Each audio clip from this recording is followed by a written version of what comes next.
There you go, you might have to go actually. All right, we are now starting. So anyway, so my talk is a broad-ranging one on global affairs and foreign policy. There's a lot to cover, and I have to make some hard choices. It's my personal tour, and so I might leave things out that you find important, or only touch on some things briefly. And you may, of course, even disagree with me, but please accept that. I'll be making the best synthesis I can, and I'll do my best to facilitate you if you actually want to give your own talk. I'll look at some of the problems with Australia's relations with its neighbours, and then other areas of conflict and interest internationally. Along the way, we'll take a look at the history of the Cold War, including the USSR and the US, and then also China and the Middle East. I'll be focusing on inconsistency and selectivity, and also consider whataboutism. I'll be talking a bit about Israel and Iran, but I'll be focusing on things you might not be aware of rather than current issues. For those in Sydney, you can hear more, hopefully less meandering, at Speaker's Corner on the third Sunday of each month. There's also my website and other speeches you can see on the Fusion and Australia Pirate Party YouTube channels. I'll point out that I'm involved with the Fusion Party and have stood for election. While drawing on this background, this talk is nevertheless my own point of view, and you should consult our websites for more detail. I'll mention it again a few times, but I don't plan to dwell on it. Let's start with Australia. While you might think we're principled, look after each other, and are good to our neighbours, foreign policy is very different. In fact, we do the dirty on others so often it's not funny. For sure, there's worse nations, but the idea we're the good guys is just plain wrong. We've done the dirty on Timor-Leste, spying on them with the ongoing debacle around Witness K and Bernard Collaery. While we owe East Timor from World War II, we take the US debt a lot more seriously. We selectively nuzzle up to and seek favours from the powerful. Foreign policy, and indeed politics at large, are steeped in hypocrisy and contradiction, often the slave of corporate interests, or our own ally, the US. Foreign policy is one of the last vestiges of royal prerogative, a licence to be an arsehole, to behave like a bully behind closed doors, while in public politicians sell Australian values to get themselves elected. For sure though, the issues with Timor-Leste go back decades on both sides. Go back far enough and you had the Indonesian mass killings, covered in the movie The Act of Killing. There's also the Balibo 5. You also have Bougainville, where there are credible reports of the PNG military using Australian-supplied helicopters as gunships, which was not agreed to. This was actually reported on by a previous Vice President of the New South Wales Humanists, Waratah Gillespie, so in this particular book here. Now, she's since passed away, but her narrative, if you look at that book, was how at times the dark corners of the Australian administration, special branch and similar, took a direct political interest in an individual who was causing trouble on the international stage. There's resources in West Papua with credible stories of CIA manipulation.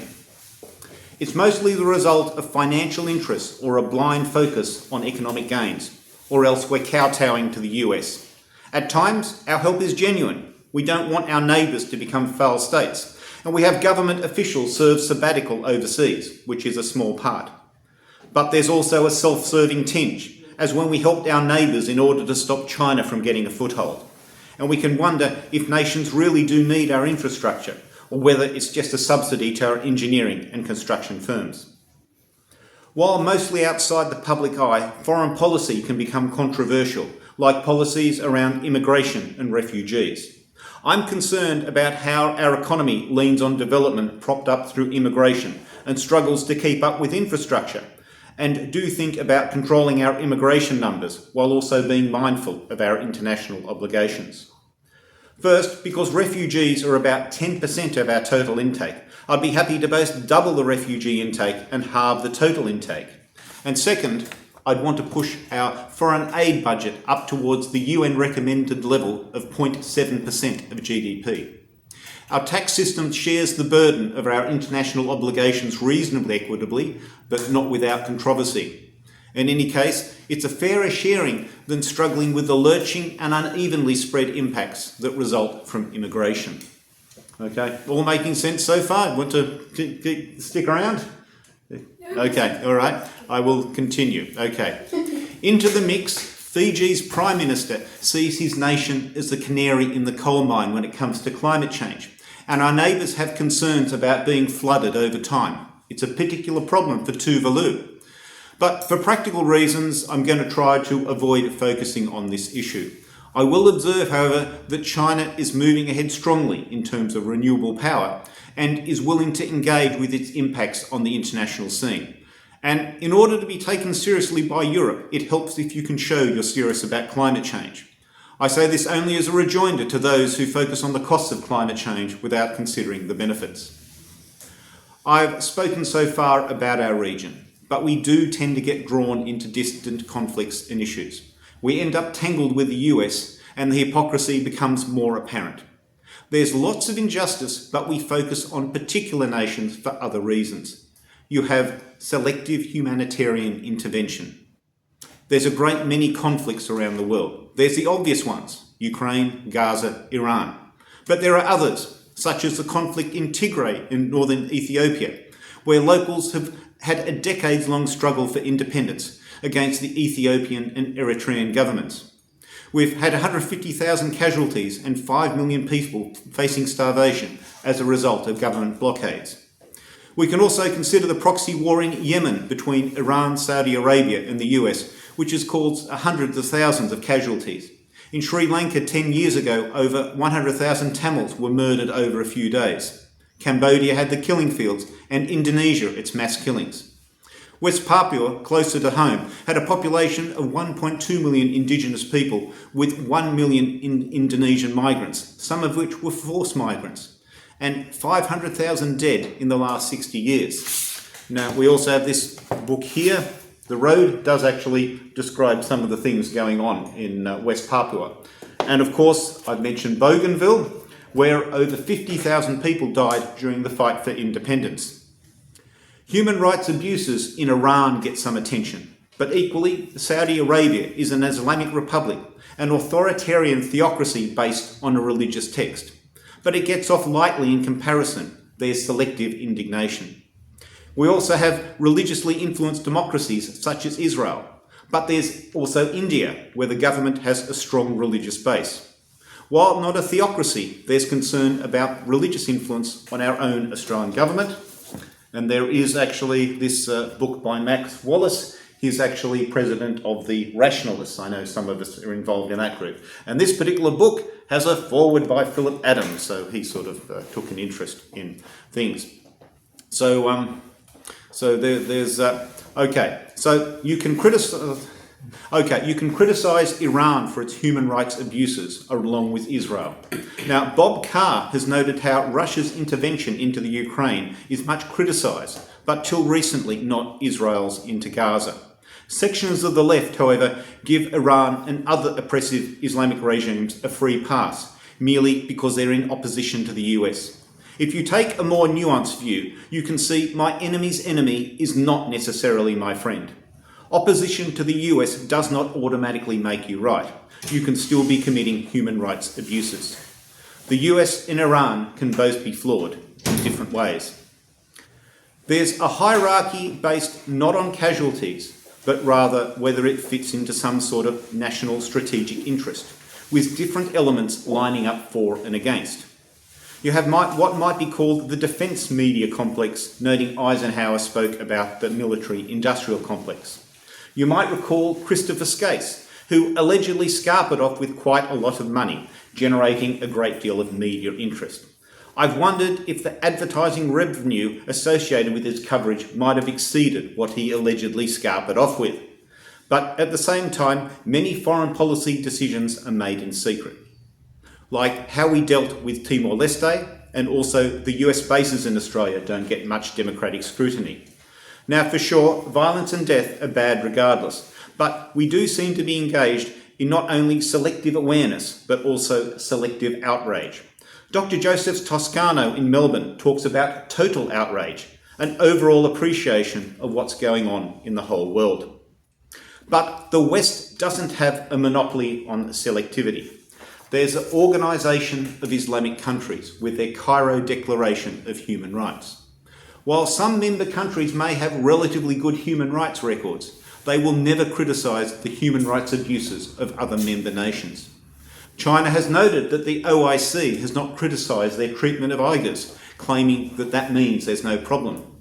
Now, maybe that's true, but alternatively, maybe the OIC are more concerned about protecting political Islam rather than the rights of individual Muslims. Similarly, there's the Falun Gong, who criticise the human rights record of China and may have some valid complaints. Nevertheless, they side with Israel, not Gaza or others, when you'd otherwise think they'd side with a marginalised group oppressed by a bigger state, mirroring their own situation.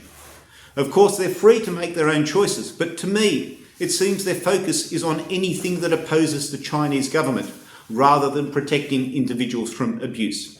Because the US is opposed to China and Israel is an ally of the US, Falun Gong sides with Israel.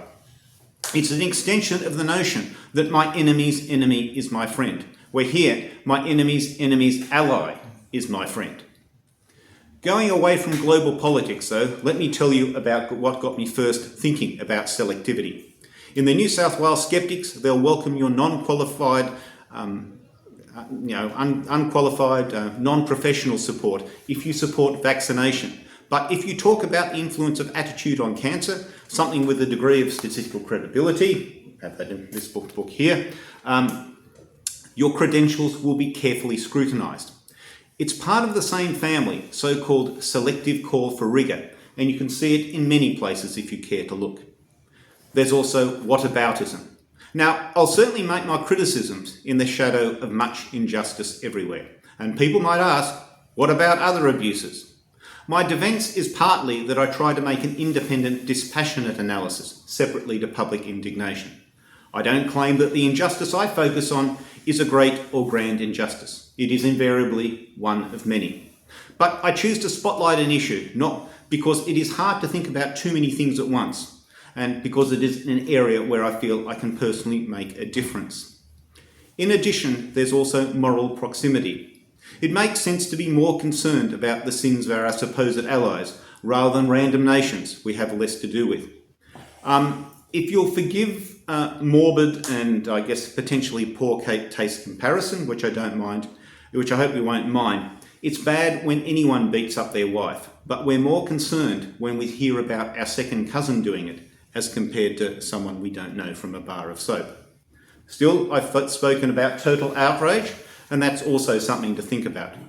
Now, getting back to our relationship with the US. We blindly followed them without any thought, leaving Julian Assange in the lurch and suggesting a review into the origins of the COVID-19 virus on prompting from the US. John Howard described the demonstrators in Hong Kong as inspirational. However, he conveniently forgot that when 500,000 Australians demonstrated against his support for the Iraq War, he said they were giving comfort to Saddam Hussein. The then leader of the opposition, Simon Crean, described Mr. Howard's comments as a disgrace. He said the Prime Minister is questioning the loyalty of more than 500,000 mums and dads who marched for peace around Australia last weekend. And further, it seems Mr. Crean did in fact question whether there were even weapons of mass destruction. Speaking of Saddam Hussein, while at one point we didn't accept refugees, half a year later we were attacking Iraq, notionally because of WMDs, but also because his regime was suddenly now worth attacking. And while Howard wanted the inspectors to look at Hussein's palaces, he didn't want them checking out his own refugee camps. We could have done the Iraq war better. Howard could have done due diligence and perhaps found the US plan lacking. Forces took time out to secure oil, not cultural assets. The US did not keep track of foreign casualties, only its own. While WMDs were a justification, they made no attempt to secure the nuclear installations where such stocks might have been kept. If Howard put a bunch of smart people in a room, including in particular sociologists and anthropologists with security clearances, and a few military, bureaucratic and academic types, I wonder if they would have asked, what if there's no internal coup? What if the government administration does just crumble? What if there's civil disorder and looting? And another one. If there's potentially a lot of civil disorder and looting, what about securing cultural assets like museums with the same vigour as you're securing the oil production bureaucracy? But Howard seemed to go mindlessly along with the US plan. As I noticed, one expectation was that there would be an internal coup, leaving others to negotiate with. But in fact, the whole state just collapsed entire. Some say sanctions contributed, reducing structural integrity in the lead-up. In fact, prior to the invasion, you might remember US spokespeople saying, "We believe in regime change by whatever means." I suspect they were desperately trying to dog whistle to others in Saddam's court, begging them to initiate a coup. But whatever else you can say about Saddam, he was smarter than Stalin, and it would have been easier said than done. We can briefly contrast the UK to the US. While the UK had its own problems and its own colonial legacy, I nevertheless see a contrast with how Field Marshal Allenby conducted himself when he entered Jerusalem during the Great War in December 1917. Together with his officers, he walked into the city and impressed the locals, in contrast to the Kaiser's entry in 1898, where he didn't in fact walk in. I'm not sure it was his car or horseback, but he didn't walk in. Or he did not walk in. His proclamation of martial law was done with respect and an undertaking that all citizens would be able to go about their legitimate business and legitimate worship, respecting the local cultures and religions. While there's the cliche of the upper class twit, as encapsulated in the Sykes-Picot Agreement, privilege was not wasted on some individuals, such as Allenby. The US commander could have made the gesture of speaking of the long and noble history of Arab culture. But further, if you were going to demonstrate you were moving on, you could have avoided torture and political prisoners. But no, there was Abu Ghraib. So much for that opportunity. In fact, had Claire Short, a UK parliamentarian who had her doubts, been more involved, maybe there would have been no Abu Ghraib. Then the US cut a swathe through the existing administration and economy, making many people unemployed. You can see echoes of what the US did in Latin American countries or Russia's shock treatment. In all cases, there are unintended consequences, people waiting in the shadows to fill the gaps. In Russia, the oligarchs purchased shares from starving people who did not know the value of what they had or just how they were supposed to participate in the magic of capitalism. And in Iraq, the unemployed found a place in anti-US insurgencies. Now, look, Saddam was a nasty piece of work. As reported in a book about a refugee, here we have the people smuggler, Saddam's regime claimed dissidents to prison, and the list goes on. But more often, human rights violations and defence of sovereignty are the excuse, not the reason. Again, you have selective humanitarian intervention. And we can wonder if, as vicious as it was, whether blundering in as we did actually improved the on-the-ground situation for Iraqis. Saddam was evil, but he was not aggressive in the way the US made out. He was not a threat in the way the US made out. Kuwait, which he invaded, is in fact an artificial creation. But I don't think US hypocrisy justified Saddam's actions here either. At the time, Kuwait was pretty enlightened for a monarchy, even if it was an artificial creation. Still, there are a lot of nations like that in the Middle East. It has degenerated since, but for a time it was pretty good for a monarchy and was definitely worth keeping. How did the US get it so wrong? One answer is that they deluded themselves, but maybe there were concerns about such a large monopolistic oil producer destabilising the region. The US are a dubious global power, but they can sometimes do good. Most obvious is the support of the Kurds in Iraq and Rojava, but there are other times as well. Somewhat controversially, I think the intervention in Kosovo and Somalia could be justified. But for the most part, the US are dubious. While wanting a rules-based order, they've long thumbed their nose at the International Criminal Court amongst other international institutions. They want a rules-based order, but only if they're the ones making the rules. The WikiLeaks cables describe how the US subverts international trade, leaning on international intellectual property laws, amongst other things, to support its own corporations. This brings up a related concern, the use of tax havens for tax avoidance, but it's too much to talk about now. To be fair, it seems the majority of US citizens would not approve of a war for oil, but they can be drawn into a war for claimed moral ends. So separately to the political elite, it's worth recognising the moral standing of the average US citizen. Now, before I talk more about the skeletons in the US closet, I will recall the Soviet Union at its worst. Initially, if you did something problematic, you would be executed outright. Later on, there would be a panel of 3 judges who would stamp the documentation for your execution. Then, somewhat more leniently, you might be sent to a gulag for 10 years, and there was a reasonable chance you would not survive the trip or the sentence. Further on, you might be locked up in a lunatic asylum because only the insane would not believe the story of communism.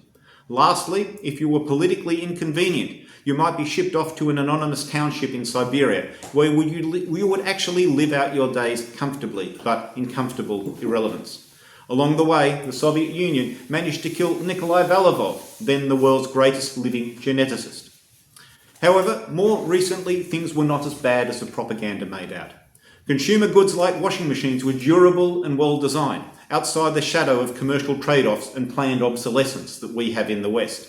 In fact, when the USSR beat the US into space with Sputnik, their comment was that while the US was putting resources into more and more fancy fenders for their cars, they were putting those same resources into their space program. But for sure, there was a time when you might be justifiably desperate to escape the Soviet Union. And if you did, the red carpet would be rolled out for you. But if you suffered under a regime which was either incidental to this grand conflict or worse, an ally of the West, you were maybe granted asylum, but for the most part ignored.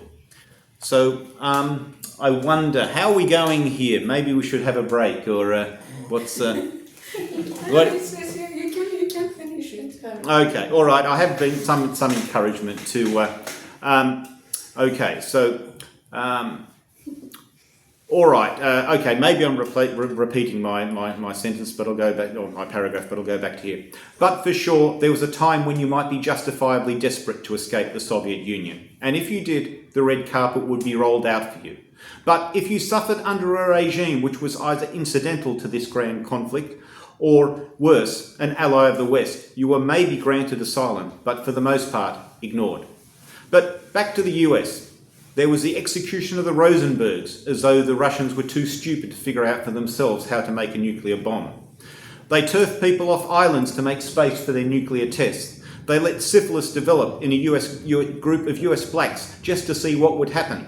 You had the McCarthy witch hunts into supposed communist links. There was Vietnam, started by the Gulf of Tonkin incident, which was at least a misunderstanding and possibly staged. As uncovered by Daniel Ellsberg in the Pentagon Papers, the US administration during the Vietnam War managed to delude itself most of the time, but when it did actually figure something out that was true and relevant, it was kept from the American public. The US refused to extradite a person to Cuba who was responsible for bombing a plane because Cuba might torture him, but then later went through inordinate legal hoops to allow extraordinary rendition to facilitate torture, showing that one man's freedom fighter is another man's terrorist. Then there was getting rid of the residents of the island of Diego Garcia to make room for a military base. There was support for Saudi Arabia. They orchestrated a change of government in numerous places, including Iran. But when Iraq invaded Kuwait, they vigorously defended that nation's sovereignty. What about the sovereignty of all those nations they previously undermined? In changing the government of Iran and replacing Mossadegh with the Shah, the US planted a seed which would eventually grow into an Islamic regime with the Ayatollah in charge.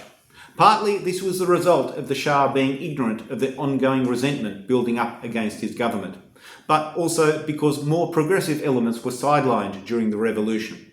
But we can equally say, depending on the metaphor we want to use, Iran was a complex, non-linear system, or the US was meddling with forces they did not understand, which ultimately blew up in their face. Another example was bin Laden. The US supported rebels in Afghanistan during the Russian occupation, wanting to give them their own Vietnam. But along the way, they prompted his ascendance. He developed a resentment around Russia's presence in the Middle East, which could readily flip to a similar resentment about the US presence. The US claims a monopoly in legitimacy of government just because they are a democracy. Their own Freedom House makes a reasonable assessment of internal freedom, but not of international credibility, internationalism, and foreign policy hypocrisy, a different thing to being a democracy. You can in fact be a so-called hybrid regime, with less freedom for your citizens, but a more humane and consistent foreign policy. For Ukraine, sure, Ukraine is reasonably called a hybrid regime, with Russia an authoritarian regime, as per an assessment by The Economist. For sure, Ukraine has suspended elections, but then again, so did the United Kingdom during World War II. So the suspension of elections is not a felony offence by itself. While there are some issues with conscription, it seems to me clear that there were many motivated people, including Ukrainian nationals overseas, who returned when their nation went to war. With Russian claims, we're talking about mercenaries looking pretty facile. Interestingly, before he went off the rails, Tunisia's dictator had a reasonable popular support, poverty amid relative freedom of expression. It was reminiscent of the relationship between the tyrants of Greek city-states and their citizens. They did not really have town gates, as I understand them, but you lived there because you chose to. Exile from such a city-state was considered an extreme penalty. There's a story of the Roman poet Ovid railing against his exile, though he was not imprisoned, nor did he have his freedoms otherwise curtailed. Now we might return to US excesses and how our government has related to the international situation. The US has grossly overreached in terms of the surveillance of its own citizens. We've had Snowden and Aaron Swartz, and in contrast, the Pentagon Papers and Daniel Ellsberg. Then there's Julian Assange. We in Fusion have long supported Mr. Assange, a whistleblower targeted by the US, but our government will certainly support Australians in trouble overseas when it's politically convenient and doesn't annoy our allies. Our past Foreign Minister claimed Mr. Assange would be subject to due process in UK courts, ignoring it that it was due process in the application of unjust laws. Eventually he was released, but I feel he may have been free from prison, but not free to speak. Now I'll take a look at China as compared to the US. For sure, China has its problems, and I'll be looking into them shortly. But make no mistake, the US has been projecting soft power into Australia, infiltrating our institutions. Not to forgive the US, but they've gone about it with a lot more subtlety, having learned from doing it for so long. Still, it does seem that the US gets a free pass, unlike China. Selectivity again. While there's a point to scrutinising China, Australia's approach was mostly the result of goading by the US rather than an independent analysis, as when the US goaded our previous government into suggesting a review into the origins of COVID. Yes, China is worth criticising. How they've dealt with Hong Kong and the Uyghurs. The fact that all foreign journalists need registration. But that's different to them being a military threat. Supposedly challenging China means you're automatically pro-US and vice versa. But I think we all can think about more than one thing at a time. The point, however, is to challenge China in a principled way without kowtowing to the US. China endured colonial bullying during the century of humiliation, and Chinese philosophy is certainly impressive. But as China's power has grown, it too has started to flex its muscles, abuse logic, try to prove falsehoods by strong assertion, and blame foreign provocateurs when people have had good reason to protest. Within our economy, people focus on how conflict with either China or the US will impact trade. People might also point out the sins of those they do not favour, but their concern is selective. I suggest not a product of genuine concern, but rather the flow of power and vested interests. Because while there may have been some valid criticisms, they would have been as much a concern 10 years ago as now. What has changed is not the concerns, but rather the context. Lastly, China does make its own criticisms of others' human rights records who might want to criticise China. For sure, the US has got a lot of dodgy stuff going on domestically. In Australia, they point to our records with the Aborigines. That's why I thought the Aboriginal voice to Parliament would in fact help in our goal of more credibly critiquing Chinese human rights. While my talk focuses on foreign policy, I will mention the worth of better recognition of our Aboriginal legacy. We may not be responsible for historical injustice to Australian Aborigines. We benefit from institutions whose foundation was built on that injustice, and that is something to recognise. Again, this talk is mostly about foreign policy, but regardless, it helps to have your own shop in order if you're going to criticise others. Okay, this is midway 7 pages out of 10, so we've made a good amount of progress. Now we'll be looking at the Middle East. Now, I'll be touching on the Israel-Gaza conflict, and I'll look more broadly at the overall picture, drawing from sources including Tariq Ali's book, Bush in Babylon. Now, I don't have a copy of that to wave around. But in any case, that focuses on Iraq and the Iraq War. Now, he focuses also on the US and the Middle East, but there's a bigger picture. There's oil in the Middle East, but also diamonds and minerals in Africa. Valuable resources means arms can be bought by warring parties who may or may not have a genuine cause, and wealth is often claimed by an elite. While we might look at the US and Israel in the Middle East, the UK and France were previously involved. The UK originally made a deal over oil to get a toehold into Persia, now Iran, because the Shah had financial difficulties. The challenge is to figure out whether that was the Shah's own doing or was a result of earlier meddling in their affairs. As time developed, the US through Standard Oil got a foothold and then became more politically involved. While the US, UK and France did flex their muscles, there are other possible influences. If these nations had properly invested their wealth and spread it through their populations, and then also developed their economies and institutions, things would have been very different. They would have had much more economic independence. One issue is whether the leaders of the nations neglected to do this, or their efforts were thwarted by Western powers meddling in their affairs. There are certainly stories of the leaders of Middle East nations making their best efforts to modernise their societies and economies. Equally, it may have been hard to figure out what the best economic approach would have been. Now, regardless of the particular politics, there's something called the so-called Dutch disease, where your economy can become an unhealthy monoculture or have different economic sectors undermining each other. Even with all that stuff about comparative advantage, it seems like there's a more complicated picture, and it's a broader issue than just the Middle East. And there's Israel.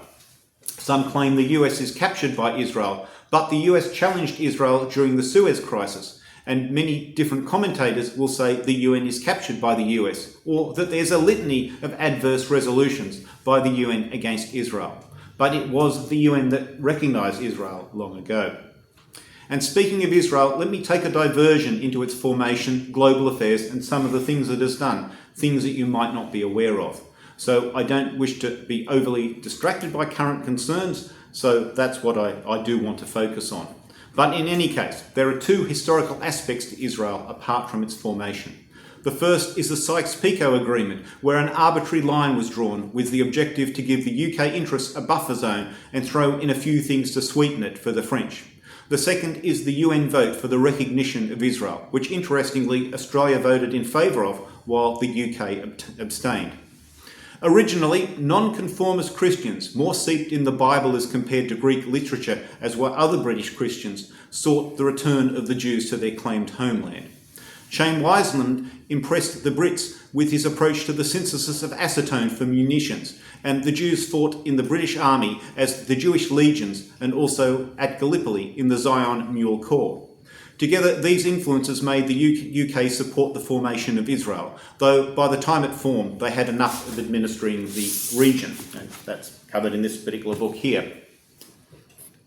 So, as far as Gaza in Israel goes, I don't want to dwell on them, but do observe that the Israeli approach denies the principle of proportionality and the prohibition against collective punishment. Further, the International Criminal Court has noted there is a plausible risk of genocide in Gaza, such that there are international obligations we should fulfill. And to be sure, the ICC charged both Israel and Hamas with war crimes. And more recently, the sentiment that there is in fact a genocide has become more credible and mainstream. Of course, advocates will dismiss the credibility of the ICC, but I endorse drawing on outside parties and ideas. In natural justice, there is the notion that no person should try their own case. And here, Israel is trying to be the sole arbiter of its own actions. So a good guide is in fact the assessments of credible outsiders.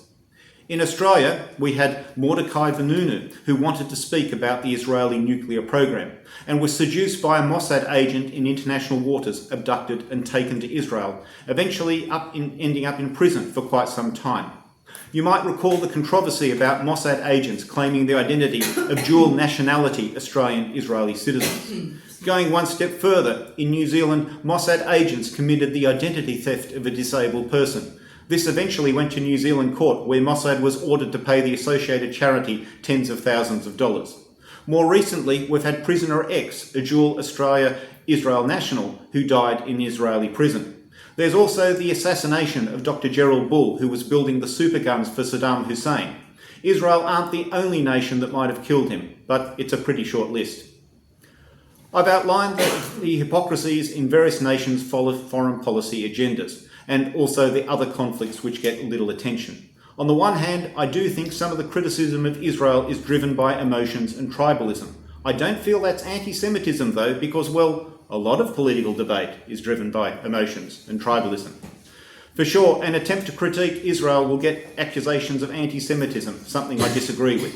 It is possible to criticise Israel without being anti-Semitic, but there's a question of why you're not engaging with the numerous other sources of human rights abuses, whataboutism coming from the wings.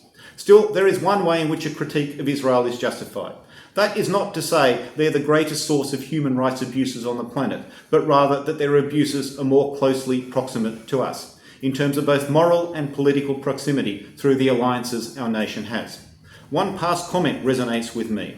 Israel dines out on being the Middle East's only democracy, and then resents being judged by its theoretical high standards.